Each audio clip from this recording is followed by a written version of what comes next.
ఇప్పుడు ఈ 2 ఏళ్లుగా మీరు చేస్తున్న క్రమం లోపట కొనసాగిస్తున్న హత్యాకాండ లోపట 90% బూటకపు ఎన్కౌంటర్లే. పట్టుకొని ఎన్సర్కిల్ చేసి కాల్చి చంపేవే. ఎందుకంటే వాళ్ళు ఎక్కడున్నారో మీకు ఆచూకీ తెలుస్తుంది. అక్కడికి 5 నుంచి 20,000 బలగలు ఒక్కసారిన 1-2 ఎన్సర్కిల్ చేసి చంపేస్తున్నారు.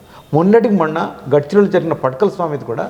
ఈ పడకల స్వామి 1993లో పడకల్లో రాత్రి 9 గంటలకు భోజనం చేసి ఆ రైతు ఇంటి నుంచి వెళ్తుంటే ఒక పోలీసు వాళ్ళు చుట్టుముట్టి ఆ 2 అంతస్తుల ఇల్లు అయితే కింద ఉన్న 2 అమ్మాయిలను వాళ్ళు అదుపులోకి తీసుకున్నారు మావోయిస్టులను.